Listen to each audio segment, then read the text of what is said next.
निवारक नज़रबंदी अधिनियम के बारे में हमने आपको पहले बता दिया था कि निवारक नज़रबंदी अधिनियम क्या है। तो निवारक नज़रबंदी अधिनियम बिना किसी न्यायिक प्रक्रिया के व्यक्ति की गिरफ्तारी से है। नज़रबंदी या गिरफ्तारी एक ही बात है। तो ये प्रश्न 1 नंबर का पूछा जाता है कई बार कि निवारक नज़रबंदी से आप क्या समझते हो, निवारक नज़रबंदी का अर्थ बताइए। तो बिना किसी न्यायिक प्रक्रिया के व्यक्ति की गिरफ्तारी से है, या ऐसा बोल सकते हैं बिना किसी न्यायिक प्रक्रिया के व्यक्ति की नज़रबंदी से है। आगे इसका उद्देश्य पूछा जा सकता है कि निवारक नज़रबंदी अधिनियम का उद्देश्य क्या है। तो निवारक नज़रबंदी अधिनियम का उद्देश्य है कि व्यक्ति को अपराध करने से रोकना, व्यक्ति को अपराध करने से रोकना। ठीक है।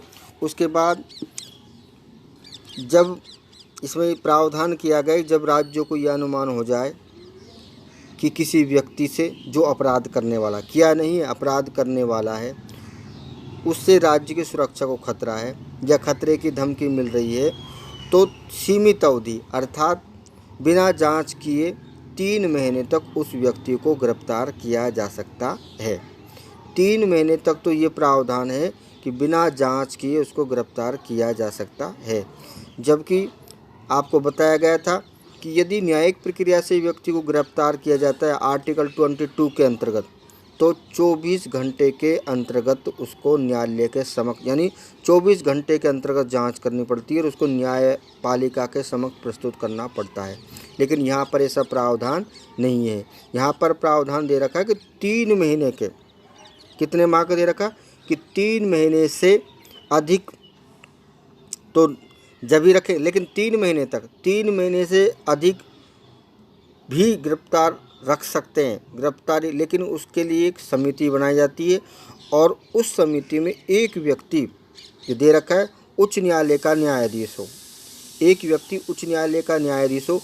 यदि वे सिफारिश करते हैं कि गिरफ्तार व्यक्ति की गिरफ्तारी की अवधि को आगे बढ़ाया जाए, तो 3 महीने से ज़्यादा भी उसको गिरफ्तार रखा जा सकता है, यानी इसको बोलेंगे असीमित अवधि तक उसको गिरफ्तार रखा जा सकता है। तो ये निवारक नज़रबंदी का प्रावधान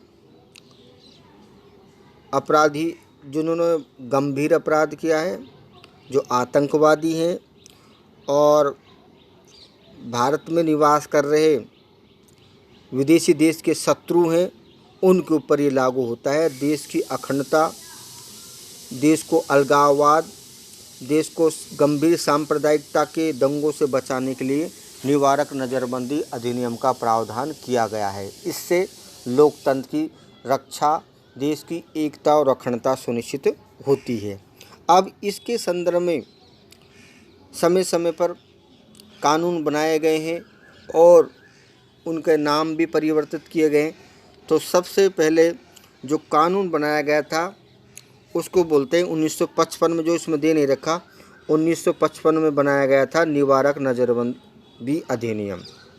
1950 में था, 1950 में था निवारक नज़रबंदी अधिनियम। निवारक नज़रबंदी, इसको बोले निवारक नज़रबंदी, इसके आगे अधिनियम लगा लो, अधिनियम। तो निवारक नज़रबंदी अधिनियम 1950 में बना था।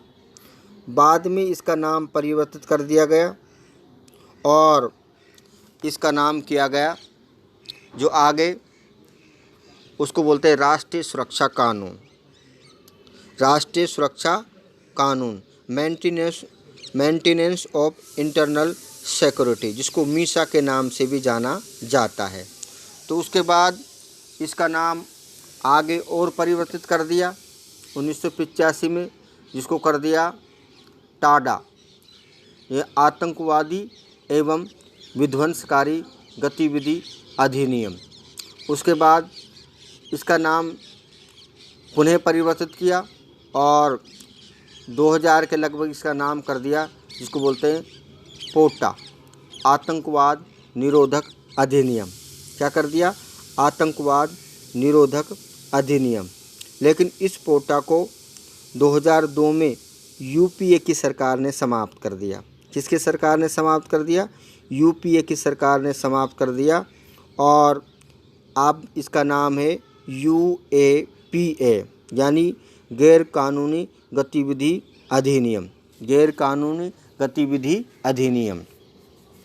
तो मैंने आपको बताया कि इसके नाम समय समय पर बदलाव किए गए। पहले इसका नाम था निवारक नज़रबंदी अधिनियम। निवारक नज़रबंदी अधिनियम से इसका नाम कर दिया राष्ट्रीय सुरक्षा अधिनियम। राष्ट्रीय सुरक्षा अधिनियम से नाम इसका बदल कर दिया मैंने आतंकवाद एवं विध्वंसकारी गतिविधि अधिनियम। उसके बाद इसका नाम कर दिया आतंकवाद निरोधक अधिनियम और जिसको पोटा बोलते हैं, और आतंकवाद निरोधक अधिनियम को भी 2002 में यूपीए, यूनाइटेड प्रोग्रेसिव अलायंस, यानी यूपीए की जो मनमोहन सिंह की सरकार थी उसने समाप्त कर दिया 2002 में। और इसकी जगह अब एक नया कानून है जिसको बोलते हैं गैर कानूनी गतिविधि अधिनियम। पहले ये अध्यादेश था लेकिन अब ये अधिनियम बन चुका है। तो इसमें सबसे पहले हम जो राष्ट्रीय सुरक्षा अधिनियम मैंने आपको बताया था, maintenance of internal security act, जिसको मीसा बोलते हैं, ठीक है ना। अब इसकी हम बात करें तो इसका अध्ययन कर लेते हैं। तो सबसे पहले हम बात करें तो दिसंबर 1980 में सरकार ने पहले अध्यादेश लागू किया था। अब आप अध्यादेश को समझेंगे कि एक होता है अध्यादेश और एक होता है कानून। जब संसद सत्र में ना हो, जब संसद का अधिवेशन ना हो, तो विशेष कानून की पूर्ति करने के लिए अनुच्छेद 123 के अंतर्गत, कौन सा अनुच्छेद के अंतर्गत? अनुच्छेद 123 के अंतर्गत राष्ट्रपति महोदय द्वारा एक आदेश जारी किया जाता है जो कानून के समान प्रभावी होता है। उसको बोलते हैं ऑर्डिनेंस और हिंदी में बोलते हैं अध्यादेश। तो इस अध्यादेश को कब लागू किया गया? 1980 में। लेकिन बाद में ये क्या बन गया? बाद में ये बन गया कानून। बाद में क्या बन गया? ये कानून बन गया, क्योंकि संसद ने इसको बाद में कानून का रूप दे दिया था। ठीक है, अब इसको हम आगे अध्ययन करते हैं। आगे अध्ययन करेंगे तो ये कानून बन गया बाद में, यानी दिसंबर 1980 में यह अध्यादेश के रूप में आया था, राष्ट्रीय सुरक्षा अध्यादेश। लेकिन कुछ समय पश्चात ही जब संसद का अधिवेशन हुआ तो संसद ने इसको कानून का रूप दे दिया। अब ये बन गया राष्ट्रीय सुरक्षा अधिनियम, maintenance of internal security act, Misa. अब इसका उद्देश्य, अब आपसे पूछा जा सकता है राष्ट्रीय सुरक्षा अधिनियम कब कानून बना, तो आप 1980 लिखेंगे। कब लिखेंगे? 1980। अब इसका उद्देश्य दे रखा है। इसका उद्देश्य क्या है? इसका उद्देश्य हम बात करेंगे, उद्देश्य की बात करते हैं हम। किसकी बात करते हैं? उद्देश्य की बात करते हैं। तो उद्देश्य में, इसमें उद्देश्य दे रखा है कि सांप्रदायिक और जातीय दंगों, देश की सुरक्षा के लिए खतरनाक गतिविधियों के लिए उत्तरदायी व्यक्तियों को निरुद्ध करना है। निरुद्ध का मतलब होता है पाबंद। निरुद्ध का मतलब क्या होता है? पाबंद, पाबंद करना। तो ये जो राष्ट्रीय सुरक्षा अधिनियम जो कानून बना था, इसका उद्देश्य क्या है? इसका उद्देश्य सांप्रदायिक, सांप्रदायिक यदि धर्म के नाम पर आपको पता है आपस में कोई व्यक्ति दुर्भावना फैलाता है जिससे देश की एकता और अखंडता को खतरा है, ठीक है, तो सांप्रदायिक और जातीय दंगों और देश की सुरक्षा के लिए जो खतरनाक गतिविधि कर रहे हैं असामाजिक तत्व, उनके लिए उत्तरदायी व्यक्तियों को पाबंद करना इसका उद्देश्य है। तो राष्ट्रीय सुरक्षा अधिनियम का उद्देश्य भी आपसे पूछा जा सकता है। जब ये कानून बना था उसके बाद जून 1984 में, भाई कानून तो बन गया 1980 में, दिसंबर भी मान सकते हो आप, लेकिन जून 1984 में इस कानून में बदलाव किए गए। बदलाव क्या किए गए कि ये जम्मू कश्मीर को छोड़कर पूरे भारत में लागू होगा। जम्मू का उस समय की बात है, वर्तमान समय की बात नहीं, ये बात है 1984 की, कि जम्मू कश्मीर को छोड़कर पूरे देश में लागू होगा। आप प्रश्न ये पूछो कि सर ये जम्मू कश्मीर में लागू क्यों नहीं होगा, क्योंकि अनुच्छेद 370 के अंतर्गत जम्मू कश्मीर को विशेष राज्य का दर्जा दिया गया था। जम्मू कश्मीर क्या था, जम्मू कश्मीर एक विशेष राज्य था। अब इसको समाप्त कर दिया हालांकि, लेकिन अब नहीं है। लेकिन 1970 अब हम बात करेंगे कि अनुच्छेद 370 के अंतर्गत उस समय जम्मू कश्मीर एक विशेष राज्य था। लेकिन अब जो मोदी सरकार ने 2019 में ही जम्मू कश्मीर से विशेष राज्य की धारा को जो धारा 370 थी उसको क्या कर दिया, समाप्त कर दिया गया। लेकिन ये जून 1984 की बात है कि जम्मू कश्मीर को छोड़कर पूरे भारत में लागू होगा कौन, राष्ट्रीय सुरक्षा अधिनियम। उसके बाद में और भी बदलाव किए गए, इसको और अधिक कठोर बना दिया गया। तो क्या बदलाव किए गए, देखो ये देखा है, नज़रबंदी के आदेश की अवधि रद्द होने, ख़त्म होने या वापस लिए जाने के बाद नया आदेश जारी करके व्यक्ति को नज़रबंद किया जा सकेगा। ये भी बदलाव किया। पहला बदलाव किया कि ये जम्मू कश्मीर को छोड़कर पूरे भारत में लागू होगा। दूसरा इसमें बदलाव ये होगा, मान लीजिए किसी व्यक्ति को गिरफ्तार कर लिया राष्ट्रीय सुरक्षा अधिनियम के अंतर्गत और उसकी गिरफ्तारी की अवधि मान लीजिए 3 महीने थी, वह समाप्त हो गई, तो उसको आगे बढ़ाया जा सकता है। यदि उसको आगे बढ़ाया जा सकता है तो इसमें दे रखा है कि यदि नज़रबंदी के आदेश की अवधि ख़त्म हो गई, आदेश रद्द हो गया या वापस ले लिए जाने के बाद नया आदेश जारी करके उस व्यक्ति की गिरफ्तारी की अवधि को बढ़ाया जा सकता है। और उसके बाद तीसरा है, इस तीसरा बदलाव इसमें किया गया, टोटल इसमें 3 किए गए, पहला, दूसरा और तीसरा है कि प्रत्येक ये प्रावधान किया गया नज़रबंदी के प्रत्येक कारण पर अदालतों को अलग अलग विचार करके फैसला करने की छूट दी गई है। किस तरह फैसला करने की, कि अदालत अलग अलग एंगल से देखकर, अलग अलग दृष्टिकोण से प्रत्येक आपको तय अपराध पर पैनी नज़र रखने के बाद आपको होता है कि अलग अलग विचार करके फैसला दे सकती है उस व्यक्ति के विरुद्ध। तो ये परिवर्तन भी किया गया, तो ये बड़ा इम्पोर्टेंट है। उसके बाद जो अगली इसमें बात आती है कि ये तो राजनीतिक क्षेत्र में हो गया, लेकिन राष्ट्रीय सुरक्षा अधिनियम की श्रेणी का कानून आर्थिक क्षेत्र में भी लागू है। और आर्थिक क्षेत्र में जैसे दे रखा है, आर्थिक क्षेत्र में राष्ट्रीय सुरक्षा कानून की श्रेणी का एक कानून लागू है जिसको बोलते हैं, इम्पोर्टेंट है, 1 नंबर का पूछा जा सकता है। क्या प्रश्न पूछा जाएगा कि आर्थिक क्षेत्र में राष्ट्रीय सुरक्षा कानून की श्रेणी का कौन सा कानून लागू है, तो वह कानून क्या होगा, विदेशी मुद्रा संरक्षण एवं तस्करी निरोधक अधिनियम 1974 लागू है। ये प्रश्न भी आपसे पूछा जा सकता है। तो ये बड़ी इम्पोर्टेंट बात है कि आर्थिक क्षेत्र में कौन सा कानून लागू है, तो आर्थिक क्षेत्र में लागू है विदेशी मुद्रा संरक्षण एवं तस्करी निरोधक अधिनियम। कब से लागू है, 1974 से लागू है। अब हम आगे बात करते हैं। आगे हम बात करेंगे तो मैंने आपको बताया था कि जो कानून है पोटा का, कौन सा कानून है, पोटा का, पोटा को समाप्त कर दिया। कब, 2002 में समाप्त कर दिया। कब समाप्त कर दिया, 2002 में इसको क्या कर दिया, समाप्त कर दिया। तो 2002 में जब समाप्त कर दिया तो पहले इसका नाम क्या था, पोटा। मैंने आपको बताया था कि समय समय पर इसके नाम परिवर्तन कर दिए गए।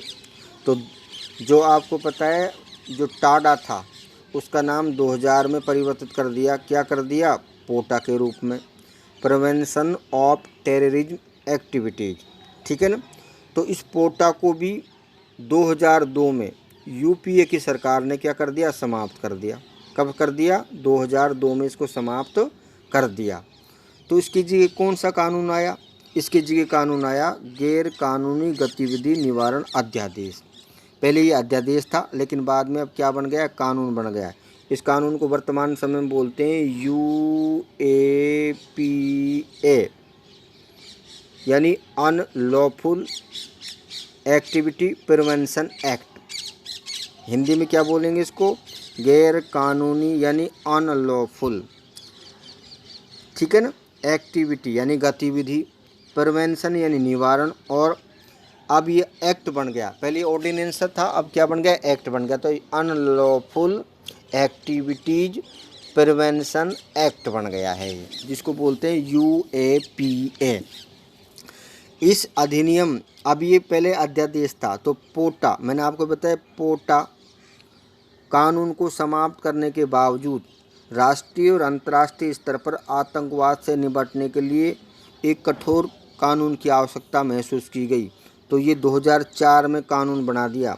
2004 में क्या बना दिया, ये कानून बना दिया। पहले क्या था, अध्यादेश था। इसमें पोटा के कई प्रावधान सम्मिलित हैं। तो आपसे प्रश्न पूछ लिया जाए कि वर्तमान समय में जो पोटा के रूप, जो आपको होता है राष्ट्रीय या निवारक नज़रबंदी अधिनियम का कौन सा कानून लागू है, तो वर्तमान समय में लागू है UAPA, जिसमें पोटा के भी कई प्रावधान हैं।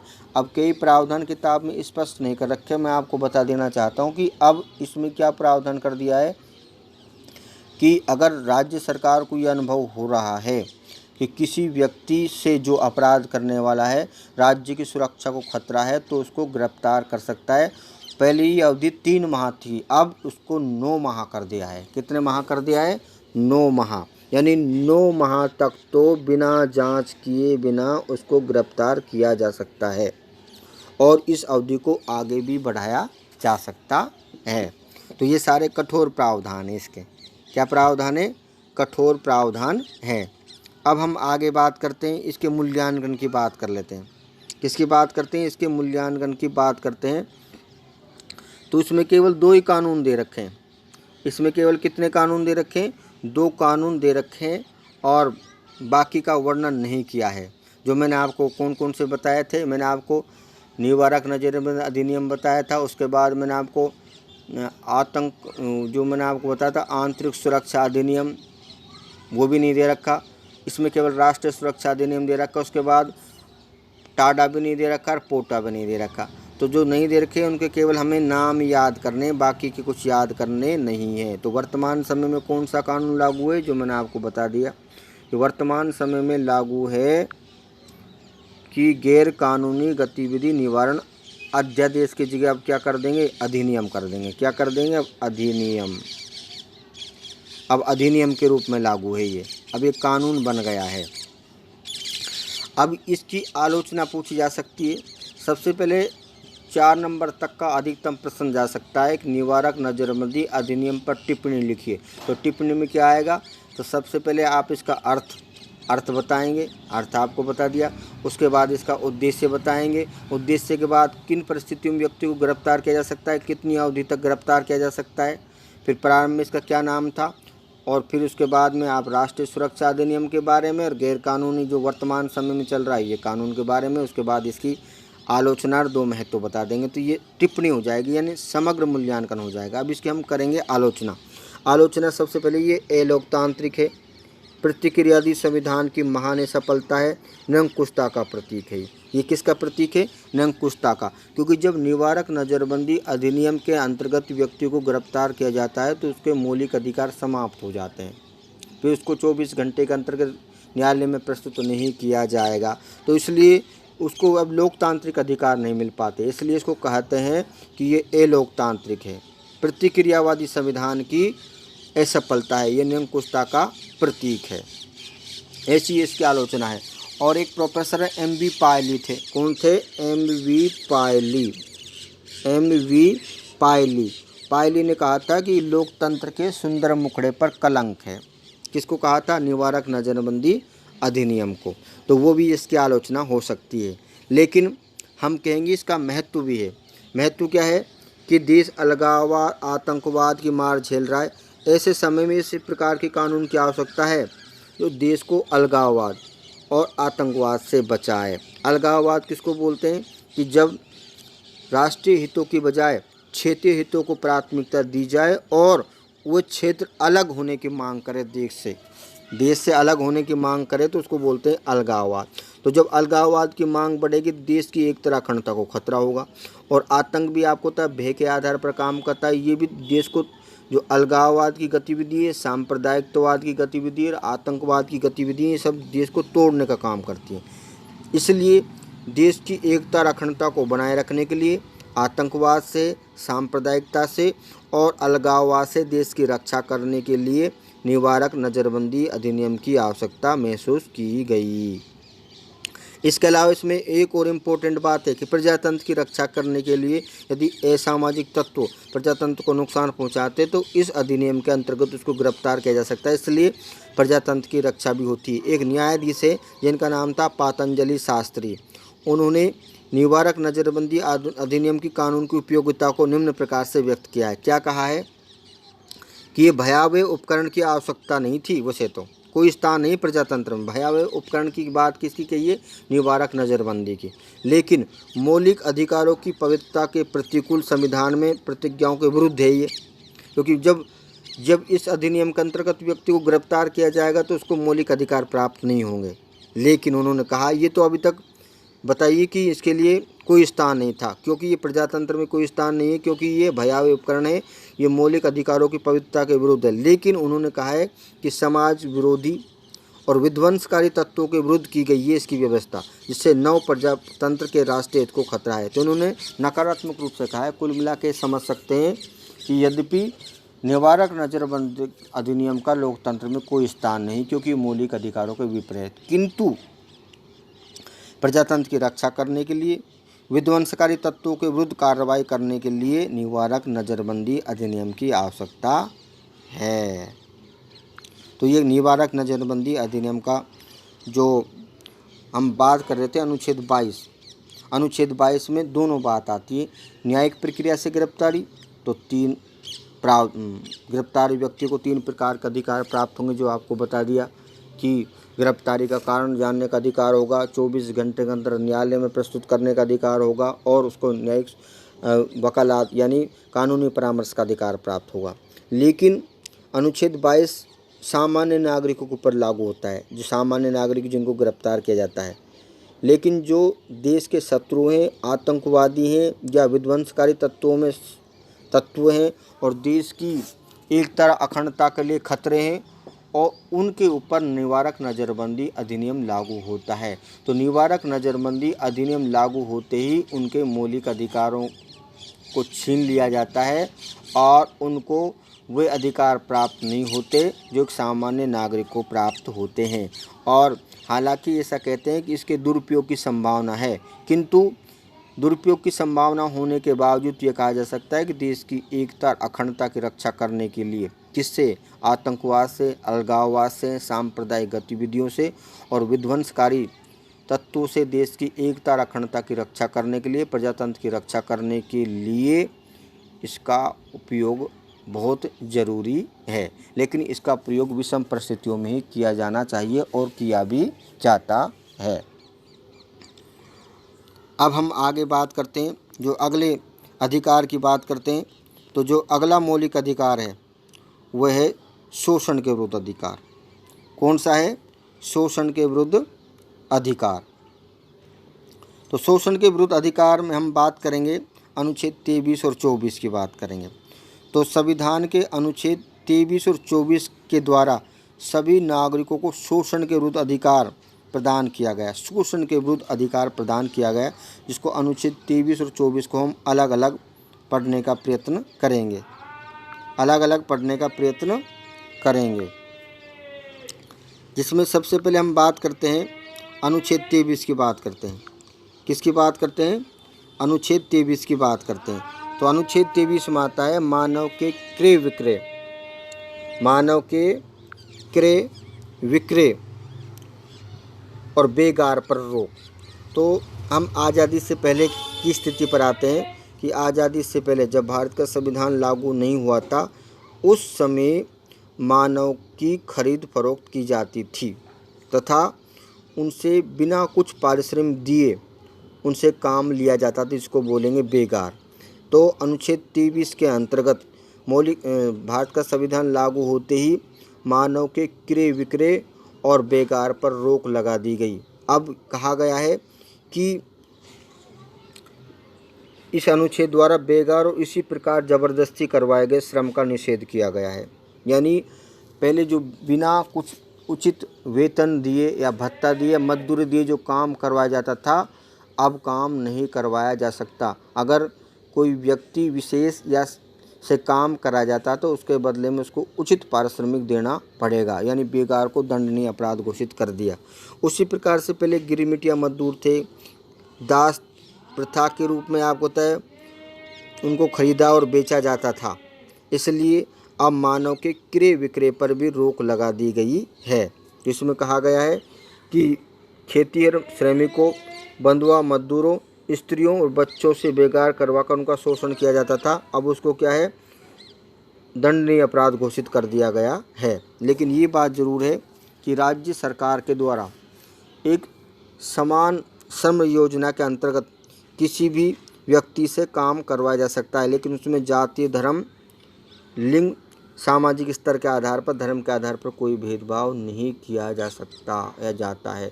यदि राज्य सरकार कोई काम करवाती है राज्य के हित में तो किसी से भी काम करवाया जा सकता है, उसमें जाति, धर्म, लिंग, संप्रदाय के आधार पर कोई भेदभाव नहीं किया जाएगा। तो कुल मिलाकर अनुच्छेद 23 के द्वारा मानव की खरीद फरोख्त और बेगार पर रोक लगा दी गई है। अब किसी भी रूप में मानव की खरीद फरोख्त करना दंडनीय अपराध है। इसके साथ साथ ही अगर किसी से कोई काम लिया जाता है तो उसके बदले में उचित पारिश्रमिक दिया जाएगा।